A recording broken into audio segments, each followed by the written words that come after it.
Welcome to the Being Curious Show. I'm Brian Mariani, founder of No Shift Own. And I'm Kelly Wagner, publisher of Edge Magazine. Our show is about curiously connecting teachers and seekers on a wide range of topics in a safe space. Few topics will be off limits, and we have some amazing guests to share with you. Our intention is that our conversations will spark your own curiosity to create a life that lights you up and inspires you to be kind, thoughtful, open-minded to yourself and others. We are on AM 950, Sundays at 2 p.m. and all podcast platforms. So, Brian, what are you curious about today? Hey, everybody. It's Kelly again. Brian's missing in action, and we love him for it. But it's another show without Mr. Brian. And we have Holly Bussey back in studio. I almost said your last name wrong. I think I've said it like 10 million times, but I almost said that wrong. Okay, we're done. AM 950, gotta go. No, I'm just kidding. Okay, you guys. Today we have Deborah and Jack Bartello in studio with us. Well, actually, they're calling in from their home, but they are authors of The Golden Remembrance. And I'm going to give you this beautiful intro on them because they're just this divine, heart-centered golden couple that we're so blessed to have on the show. They are authors. They are beautiful souls. We are so happy that they're on the planet right now and here, there, and everywhere. So here we go. Deborah and Jack have been forward thinkers in the field of personal and spiritual development since 1986. Y'all, 1986. I mean, come on, like bring it out. That's awesome. In addition Long time. Oh, yeah. Well, you know what? I remember 1986, so it wasn't that long ago. Because remember, I'm only 29. No, I'm just kidding. In addition to many years of providing one-on-one therapeutic work and conducting intensive workshops with clients, they have continually focused on bringing through and developing new material that would help restore the conscious blueprint of love, personal freedom, and wholeness. In 2001, Deborah and Jack began their conscious journey of the Lemurian Golden Remembrance. Oh my gosh, say that 10 times super fast, which resulted in their new book, The Golden Remembrance, Reawakening One Golden Heart Consciousness. Working as a couple, Jack and Deborah offer both the male and female perspective, as well as their understanding of consciousness, harmonious relationships on many levels. Their union is unique in its conscious and complete devotion to spirit and the common goal of love and beauty with which they are so perfectly aligned. And you guys, they are. Throughout their journey together, in addition to being partnered with the Golden Masters, Deborah and Jack have also been deeply partnered with the pulse and heartbeat of Earth. Gosh, I say that and I just am like, I feel it. Every step they have taken has been in concert with the communion, and they always have been guided and directed by her, bringing this depth of relationship to all they put forth. So The Golden Remembrance is Deborah and Jack's second book. It's now available on Amazon.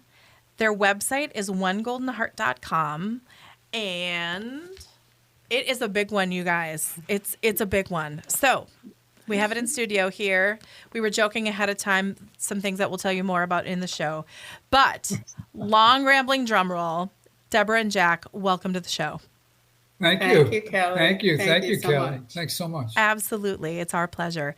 So, oh my gosh, that just took 4 minutes for me to do that. Like, I apologize. But, like, you guys, everybody needs to have a little love because we're going to kind of jump into some really deep, fun topics today. So I really thought that little intro would be good.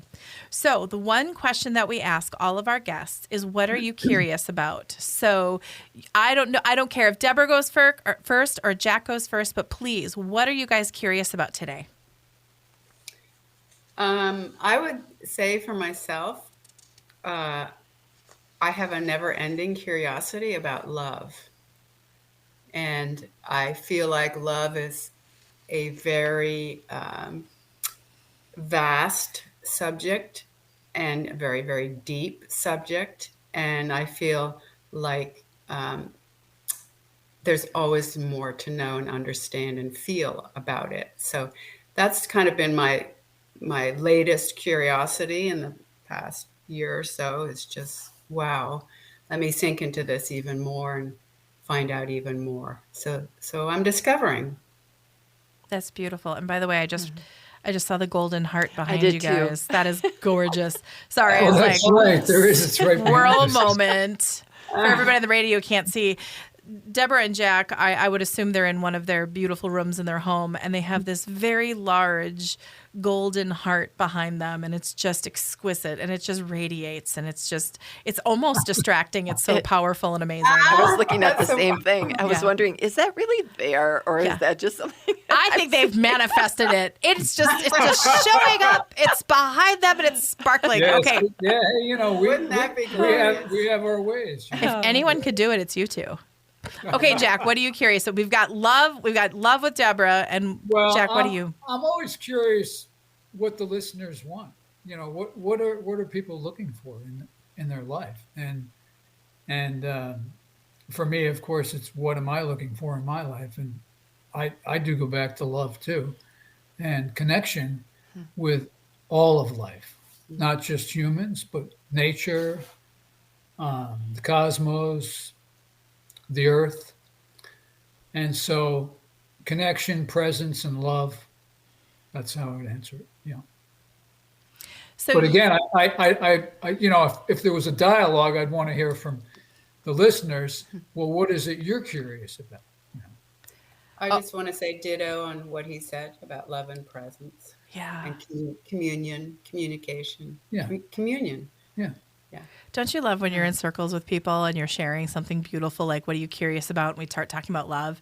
I've found myself lately saying ditto, just Right. ditto. I can't top that. Exactly. Like Exactly. that's fantastic. Okay, so everybody, this is a good read, and I'm going back to the page count because it's 597 pages. Tell us about the journey to this book. And it is your second book. So tell us about, I mean, it was a commitment to produce. And how long, I think, was it like 20 years in the making? I might be wrong. And it's channeled, and I don't want to this is your space and your time. I don't want to have the little Kelly Brits. I did read it, by the way. And it's this power. It's an experience. That's the best way to describe it. And it's not a one-sitting book. You've got to sit with it, and it comes in from all these different directions. So tell us about how. Oh my gosh, was the manuscript like 10,000 pages that you had to like bring down? Because if you're channeling and flowing, the interesting thing is in our journey of the 20 years, it fully started for us when we were in Hawaii, and we were connecting with the golden energy there. And we were in Molokai, which is a fairly remote island. It's old Hawaii. And so we were really able to connect with the nature there and with the Lemurian energy there. And we just started doing inner journey work and journaling. And that went on for years. Between Hawaii, we were in Hawaii half the year, and in Mount Shasta in the other half of the year, which the Lemurian presence is also very strong in Mount Shasta. And so we journaled a lot, and then we finally got down to writing the book. We were writing from our experience, the manuscript, and we had it about 2/3 done.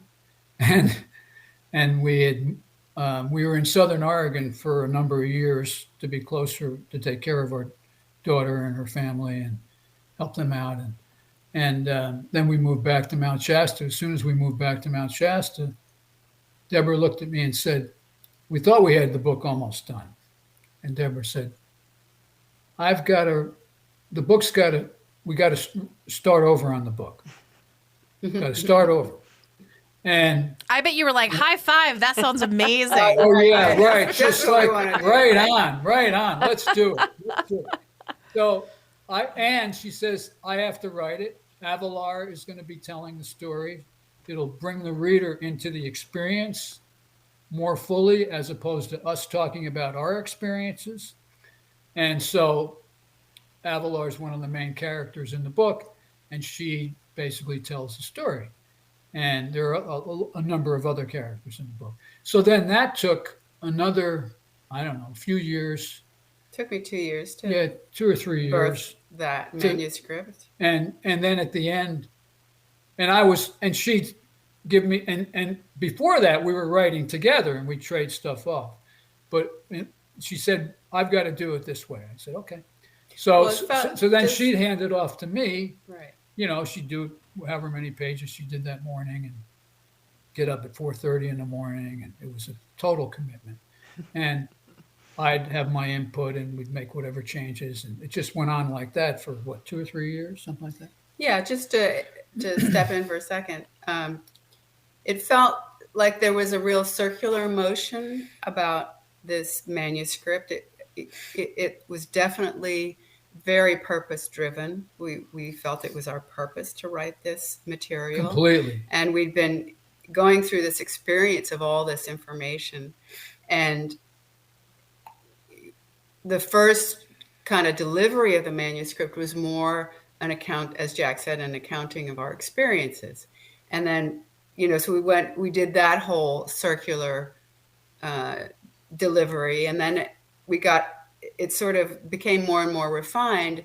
And suddenly one day I realized, as I'm sitting down at the computer, thinking I'm almost at the end of this manuscript, I could feel the energy shift to move inside the story. It's like, oh my God, I've got to go inside the story and write it from that place. And that's what happened. So I had to start over again. And that was like, hitting the target, right on point. And then it just, of course, flowed out as any birthing experience does when the time is right. And how was that conversation with Jack? Because you guys are a good team.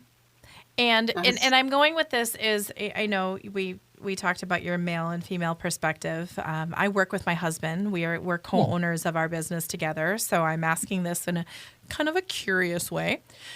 And you've put in the time, you have the history together. She's coming to you heart-centered and loving and saying, basically, we have to take a couple of years of work and just scrap it. And I'm seeing it as that you were having the experience from the outside in rather than the inside out. And that's where you sat down at your computer and you were like, oh my gosh. I mean, we just had to change the lens. We had to change the feeling and you can definitely tell that this book is written from the inside out, not just the observations of it. How did that conversation go? Like you leave the computer and you're like, I gotta go talk to Jack. Do you go get him a cup of tea and go like, here? Like, what do you do? Oh, we've been through so many changes, so and there's been so many times where we've had to go take a 180 and change course and let go. To me, to really live life fully, you have to become a master at letting go, and I mean, really, we have to become masters at letting go. And it's not easy, but no, for me, it was, I saw it clearly. I saw that that's what was needed. And so I said, okay, whatever I can do. And, so I was, he was right there. I can't tell you how many times, I read and reread. And then at the end of it, she thought she was done. And she said, oh, I got 3 more chapters to do. And I wasn't sure she was going to make it. She was exhausted. Oh, I bet. And finally, at the end, she handed it over and said, I can't do anymore. I said, fine, great. I'll take it. And then I worked with 3 different editors over a period of 2 years on finishing the book, on completing the book. Right. Well, this is plus the production part of it. Yeah. Plus the production part of it, producing the book because we self-publish. So didn't think any publisher would want to pick it up. So that was the process. And it was, to me, it was very clear that that's what was needed. And especially when I saw the material that she was producing. Well, I was going to say, when I explained we need to change tack, I had started writing it from inside the story. I was able to give him, 2 or 3 pages and say, check this out. And wow, it was like, oh yeah, I get it. He got it. He got it. And then at, the end, I mean, it was my job to deliver the manuscript. And then I was burnt out and done and spent, understandably so. And then the beautiful thing is then I could give it to him and say, here, you do the whole next piece, which is the editing. You don't have a book without it being edited and then produced. Without it being well edited. It's two hands, two parts to this whole task, if not more. So, and then I could just, collapse and restore, and he really got to work and did his job, and we made it happen. It happened.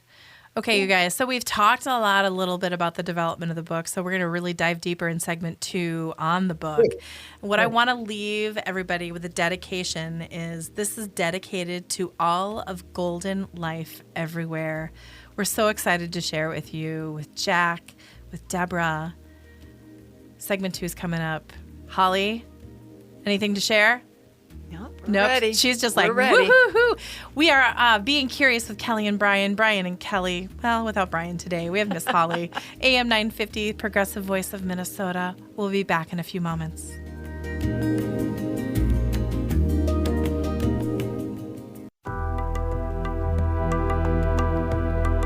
Aloha, everybody. We are back. Kelly and Holly, Being Curious, AM 950, with Deborah and Jack Bartello. They are the authors of The Golden Remembrance, Reawakening One Golden Heart Consciousness. So we talked a little bit about birthing the book in segment 1, and now we have your curiosity up. Hey guys, tell us about the book. You want to go? Well, who's on first? I'll go. Okay, go for it. Well, the book is it's a journey for the reader. It takes them into what we call the Lemurian, going back to Lemuria, which was a golden civilization a long, long time ago. And we take the reader back so that they get to experience what it's like to live in a golden civilization on Earth, because we don't have that model right now. Pretty clearly stated, right? So the golden civilization, meaning that it's of love. It's heart-centered. It's all love-based, yeah. And it's all co-creative on all levels, not just human, but with the earth, with the cosmos, and it's a glorious undertaking. And so we take them into being in Lemuria and experiencing the golden energy and what we call the one golden heart energy. And then through the fall of Lemuria, through the fall of the civilization, and then through into what happened to all of us after the fall of Lemuria. And that's where it gets interesting in terms of one of the major points of the book is how do we as Lemurians, as one golden heart consciousness people, how do we conduct ourselves in the world of today, where we feel like we, on the media, everywhere kind of around us, there's a lot of fear consciousness, there's a lot of fear coming at us, and it creates a lot of anxiety, it creates a lot of pain in our heart to see man's inhumanity to man. It's a tough pill to swallow for us, for those of us who are sensitive. How do we live in this world? And we wrote this book so that, because in a big part of the book, we basically instruct the reader, how do you hold yourself in the face of the fear consciousness? And you have a choice: fear consciousness, one golden heart consciousness. And so, can I interject? Yeah, go ahead. Yeah, I just want to clarify that that even if a reader who might be interested in picking up this book doesn't identify themselves as Lemurian, or what exactly does that mean? It doesn't matter. What we're really talking about, and what's obviously what we're talking about, is people who are live and breathe through their heart-centeredness. And that's how they see themselves, and that's how they engage with the world and all forms of life. And we're really talking to people who are sensitive, who who are kind, who are thoughtful, who care so much. And all of that, it's like you could say one golden heart, people with golden hearts. And it's about this depth of caring that we have, and that was what we lived through and what we lived out at the time of this golden civilization long, long ago. And here we are, heart-centered people back on the planet at the present time, and of course have been, many times since that civilization.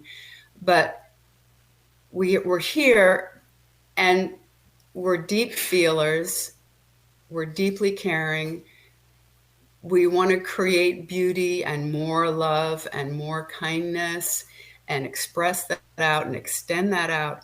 And for so many people, it's like, well, here I am, and look what's going on in the outer world. I mean, this, where do I fit? Where do I belong? How do I do this? And then there's the reverberation, like Jack was talking about, of the fear-based consciousness that's very active in the present day. And the reason we talk about this is because in our whole journey, since Lemuria of origin till now, we had, in the book, there's a whole segment in the book about passing through the consciousness of fear, and how did we as golden ones hold our center in the face of fear at that time, after the fall of Lemuria. And so the book is full of educational coaching. It's kind of like a manual for people who are sensitive and heart-centered. How do you stay steady and clear in the face of any kind of fear consciousness on any level, whether that's, wherever it's coming from, and however it's showing up in your life. So just from that point of view.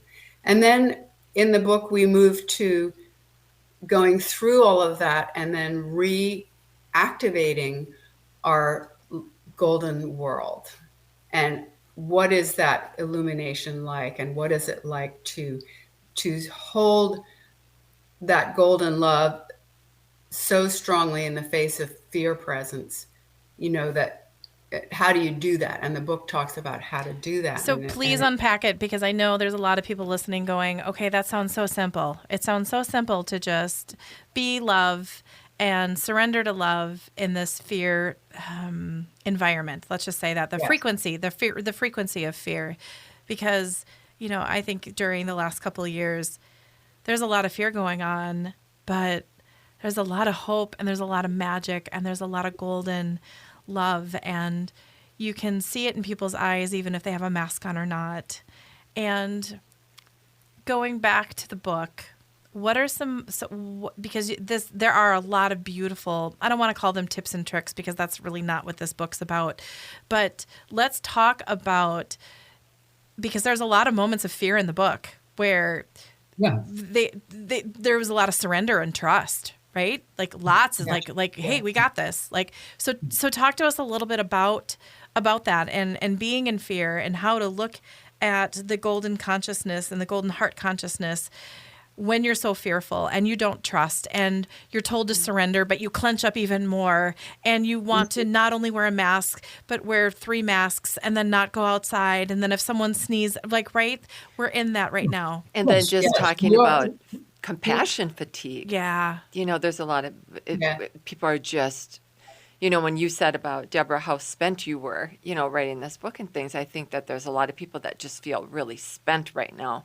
with their heart. And they've been heart punched so many times that they're just like, I'm done. I'm done feeling anything. And so to get through that. Mm-hmm. Talk to us. Yeah. So what it amounts to is the book basically brings the reader into the process of restoring self. We have to restore ourselves. Okay, so how do we restore self? Well, it's being more connected to the golden energy. It's being more connected with the earth in a very, very deep way, and we talk about that a lot. And there's a lot of journeying with the earth in this book, and it's also being connected with like-minded individuals. So and not buying into all that we're hit with in terms of news, fear-based news, and all that. Now, because that's not the whole picture.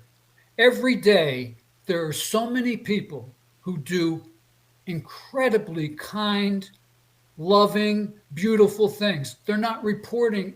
You don't hear that. If we heard that, as opposed to the other stuff, which is usually very far away from us, it's very far away from our immediate reality. I'm not saying we should keep our head in the sand, but yeah, we need to know what's going on. But it's magnified in a way because of, as we know, it's all about advertising, selling, getting people hooked on the fear-based mentality, and I got to hear more now, and all that stuff, and selling advertising. So it's about getting each person to be stronger in themselves, and we just go into it and into it and into it and take them through. And it's also always about choice. We continually remind the reader throughout the book that we have free will, and we always have choice. We always have choice, and that's a big part of it. And so, anything more you want to say about that? Yeah, I want to say very strongly to your point, Holly, and I totally get it. Oh, yeah. I know that we know these feelings really well ourselves. And, the thing is, when you're sensitive and open and so caring, it's like you can't shut that off. You want to. People might want to, and they try to numb it and just in order to cope. But the reality, the bottom line is that's there, and that's there to stay. Right. Correct. And the love will not be denied. And yeah, we're going through a really testing and challenging time, for sure. And who knows what else, or who knows what the future looks like. But I really know, and I'm just speaking for myself, I know that love is prevailing. I know it prevails. I know it in every fiber of my being. And so there was a time when I didn't know that the way I know it now. But now I feel it. I know the hopelessness. And if there's anything I could say, it's don't give up hope, because love will prevail. It will. It is, and it will. And all this stuff that's being stirred up in consciousness and energetically, all this stuff is like, yeah, all this fear is sort of coming out or coming up or, showing up. But at the same time, there's tremendous love that's rising. Really, really tremendous love that's rising and will not be denied. And I am just cheering that on and saying, let's just stand steady as we can, lean on each other. That's a big part of, I feel, right, being able to get through all of this and without collapsing, is to lean on those that we love who are of like mind and heart, and really say, I need help. Let me lean on your shoulder. You lean on my shoulder. We're a team. And to me, there are so many golden ones on the planet right now for exactly this reason. And so many love-centered people on the planet right now for exactly this reason, is because love is prevailing. And if that wasn't the case, we would already be completely down the tubes. It would look completely different. So I will shut up now and let Jack talk. But I just wanted to say, the hope, it's worth it to just say, yeah, I'm hurting. I'm so sore, from being pummeled and being overwhelmed and just flattened, whatever. And I'm tired. And just say, okay, it's okay to feel that way. We feel that way, and it's okay. And there's a soothing that happens with self, I feel, when we can really deeply feel our vulnerability and how how pained we are and how sore we feel, and feel that from a place of saying it's okay, it's all right. I'm not going to, pretend that everything is great, but I can be with my own pain here in the best way that I can be, and I've got love around me, and I've got beauty around me and nature, and let me figure out what feeds me and what restores my soul. And what feeds, and in the book we continually talk about it, and you talk about how much we use the word golden. It's all about connecting with the golden energy, because the golden energy is our source, and that's where our true strength lies. Why we want everyone to have this golden remembrance, because that's where our strength is. We need to go back to where our strength is. And when we were on this planet originally, we were masters. That's the only reason we were invited to come. We were all masters. We were all golden masters. So it's all about getting back to that, our golden mastery, and to the golden love, our golden heart-centeredness, and the golden energy. And the golden energy is it's everywhere. It's in the earth, it's in the cosmos, it's in nature, it's in all of nature. And it all needs to be reawakened. Even in the trees, we've had experiences of reawakening the gold around us in nature, and the difference has been amazing. It's powerful. So I was so caught up in what you guys were saying, I didn't even look at the clock. And we're now at, like, we have to wrap up segment 2. And I have a question and a joke, so we'll start next segment with it. Oh my gosh, you guys. Okay. Being curious. Kelly and Brian, Kelly and Holly, Kelly and Jack and Deborah. We got this. We'll be back.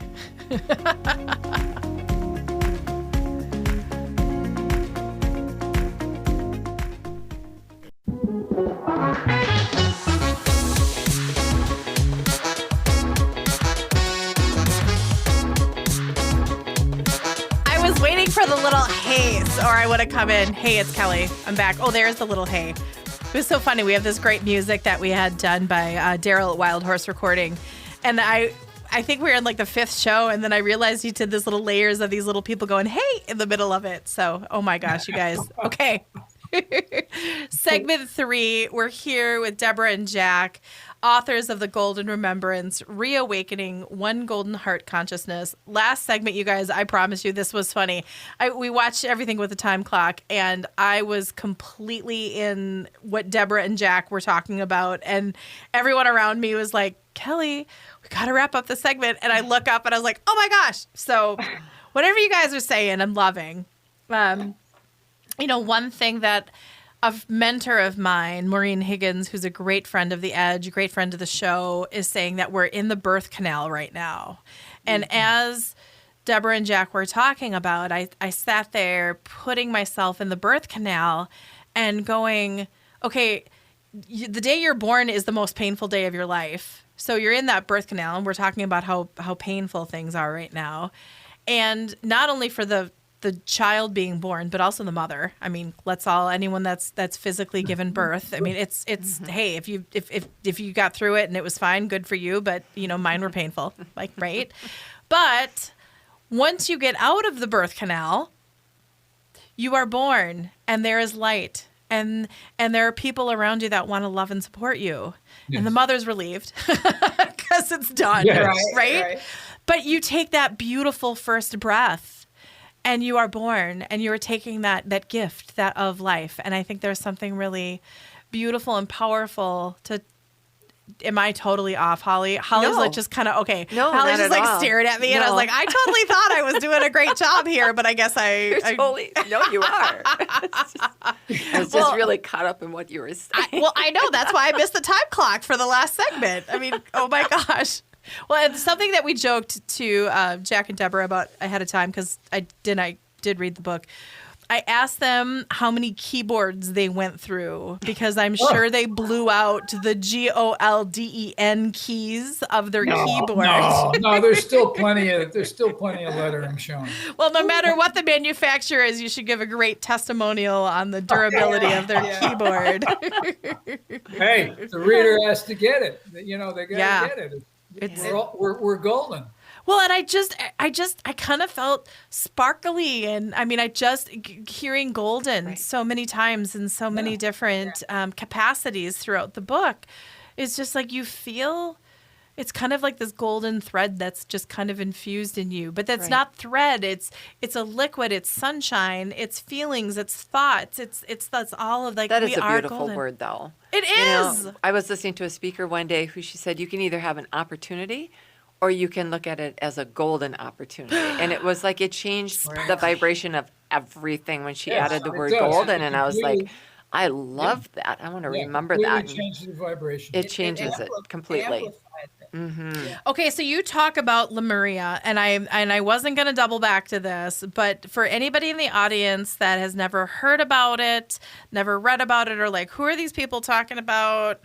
Tell us about the history of Lemuria and the energy and Lemurian and that. First, I want to start with saying you can read the book and not have any inkling about Lemuria, or you can say to yourself, I don't believe in Lemuria. Okay. I don't think Lemuria ever existed.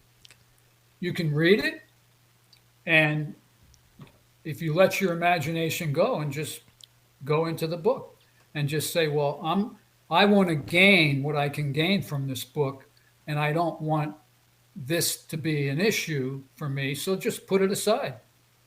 You don't have to believe in Lemuria. Okay. So, but Lemuria was a time, as I said earlier, where it was a golden civilization, and we thrived. And then I don't know how long. We don't know anything about.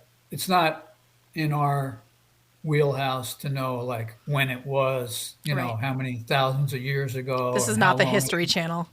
No, we don't kind of work that way.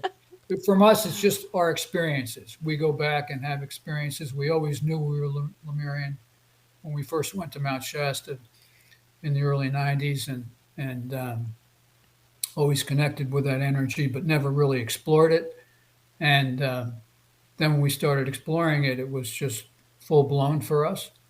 But again, people don't have to believe in it. And so don't let that be a stopping point or a Don't let resistance. that hold you back from reading the book. Absolutely. Yeah.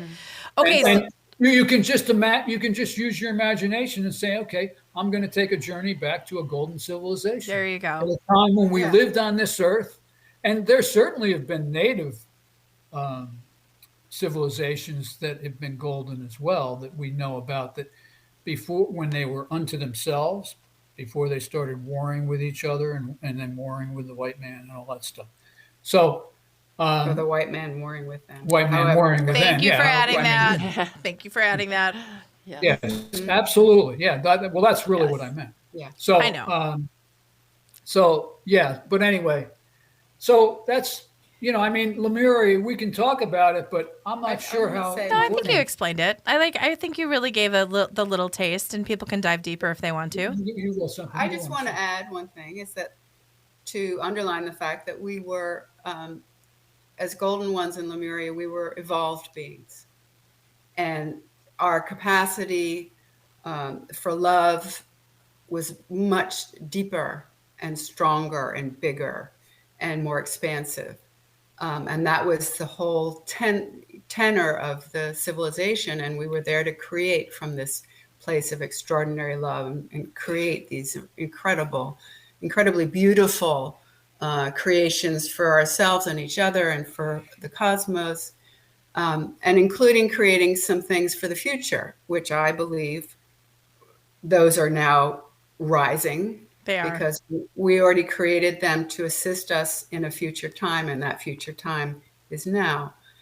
But what I want to just stress was that as Lemurians, as golden ones, we had, as I said, a very, very, very deep understanding with love and a deep capacity and a deep ability with love. And that's also, as golden ones remember their golden selves again, those deeper pathways start to open up. And that helps us to navigate our lives in the present day. We're bigger than we thought we were. Do you see what I mean? Absolutely. And also in Lemuria, fear did not exist. We did not live. We didn't even know what fear was. It wasn't in our design. So our point in the book is we don't have fear. So if we're afraid, we're just taking it on. We don't have it in ourselves. We do not have it. It's not in our design. Right. And that's important for everyone to get, because boy, sometimes we think, we take it on and we're living it, right? Absolutely. It's not in our design. So when we move into our golden remembrance, we don't have fear. We move back into that authentic design. And we move into what we call the one golden heart consciousness. It feels almost more like contentment, like, where you're just happy just to be and to be with others, and where it's not always this constant, like, I should be and where you're just so present and content. We don't use that word very often anymore. Like, I'm That's content. Right. It's like you're either happy or you're sad or you're whatever. But it's like, how many people do you ever hear say, I'm just very content? And as soon as somebody says that word, I always feel like, like I just want to But not exhale. everybody takes content as that way. They might be like, well, why aren't you better? Why aren't you better? Because why aren't you doing something? Right. It's all about doing. Yeah, you can be content with you've that. You've got to be in action. You've got to be doing. Right. And no, it's not. And that's where that's where we get our sustenance from, inside of ourselves, when we move into that place of contentment and peace and connection. And then out of that, then we can create. We can create from there when our well gets filled up. Yeah. Right. So. And let me just say one more thing. I'm still responding to the question of how do we do it in the present day? Mm. How do we thrive? Yes. Not just survive. Right. How do we thrive? And another big piece, which Jack brought up a couple of times, is as golden ones, our incredibly strong communion with all forms of golden life. So we're talking about, the earth herself. We're talking about the trees, the water, the air, the animals, the Davic kingdom, the fairies, it goes on and on and on and on. And as a golden one, and this is what we open up those pathways back and through the metamorphosis of reading the book. It is a metamorphosis. And those pathways start to open back up. And when we realize how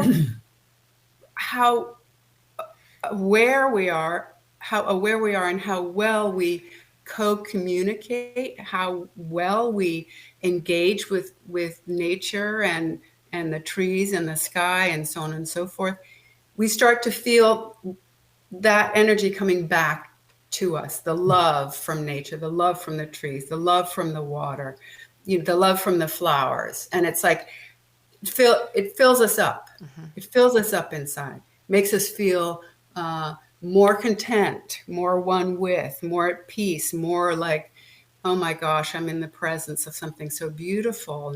I am loved and I love.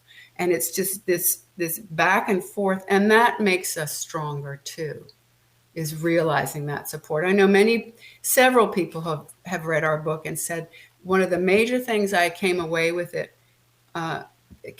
from it with was a sense that I belong to a family, this beautiful, beautiful, huge family. And golden family. And I don't feel alone anymore.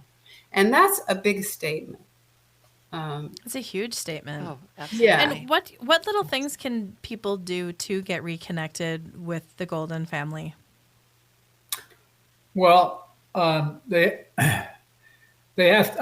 Reading the book would help because it's educating them on the golden energy, and but they can just sit with themselves and feel their golden heart, and just put your hand on your heart and know that you have a golden heart, and that from there you can connect with the earth from that golden heart, to the golden energy in the earth, to all of nature, to other humans, other folks of like mind and like heart, other golden ones.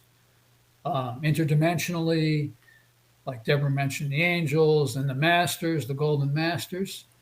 That is probably what I would say about connecting. Yeah. Yeah. And also, we have it in our cellular memory. So to stand with presence, with your hand over your heart and just repeat that phrase, I have a golden heart and I feel my golden heart and I receive my golden heart. It starts to wake up all the golden heart memory that's in our cellular structure individually.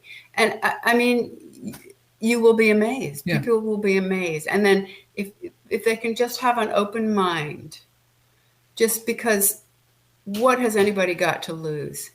We've only got something to gain here. Yeah. More treasure, more of what can make us feel nourished and make us feel beautiful. I use the word beautiful a lot because to me, beauty is soul speak. It nourishes our soul, and we are beautiful. And just to honor that beauty within and the golden beauty within, it just changes our lives in a luminescent way. And to say, I am golden. Right. I am golden. I think that's going to be our new favorite word, Kelly. I know. I'm telling you. All right. There you go. Right. He's doing golden all the time. And it doesn't matter who you are, your age, your religion, your where you live. It just No, is so simple and absolutely it's so centering and it's so universal. Yeah.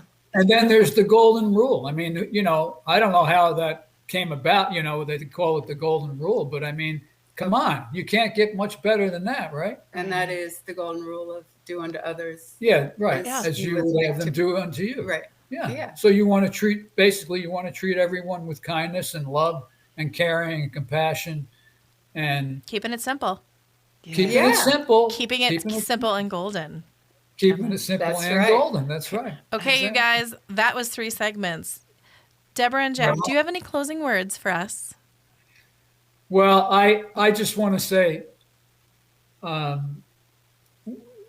there's so much love in the world. Let's focus on that. That's beautiful. Amen. It is. Okay, you guys, The Golden Remembrance, Reawakening One Golden Heart Consciousness by Deborah and Jack Bartello. You can get it on Amazon. You can get it at bookstores. Kindle, hard copy. It is £2. I mean, it's all good, But it's but it's golden. worth I it. think It's full of golden It's love. a little more than £2. Golden love all around. It's You two, golden. it was an honor interviewing you. Thank you so much for being a part of the Being Curious with Kelly and Brian show. Oh, thank you. thank you so much. Thank you both. On Pleasure to behalf, be here. thank you. On behalf of Holly and Kelly, AM 950. Thanks, guys.